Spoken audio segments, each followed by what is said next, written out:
1972 সালের এক ভয়ঙ্কর বিমান দুর্ঘটনা। উরুগুয়ের এয়ারফোর্স ফ্লাইট 571 45 জন যাত্রী সহ বিমানটি দক্ষিণ আমেরিকার তুষার ঢাকা আন্দিজ পর্বতমালায় গিয়ে ক্র্যাশ করে। এই দুর্ঘটনায় 12 জন যাত্রী সাথে সাথেই মারা যান। তবে বেঁচে যাওয়া যাত্রীদের সাথে ঘটে আরো মর্মান্তিক ঘটনা। যারা বেঁচে ছিল তারা আটকা পড়ে যায় বরফের তুষার ঢাকা আন্দিজ পর্বতে। দিনের পর দিন চলে যায়, কিন্তু তাদের উদ্ধার করতে কোনো উদ্ধারকারী দলই আসে না। ঘটনাটি তখন দক্ষিণ আমেরিকায় বেশ হইচই ফেলে দিয়েছিল।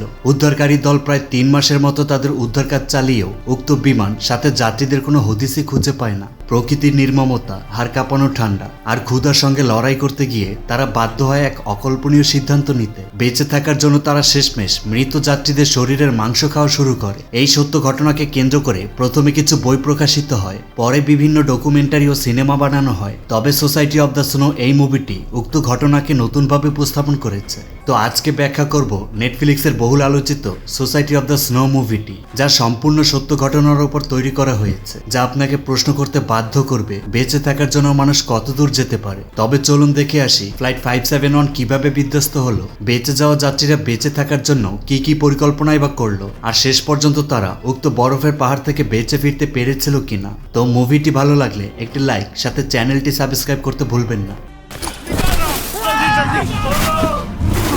¡Cóntero! ¡Cóntero!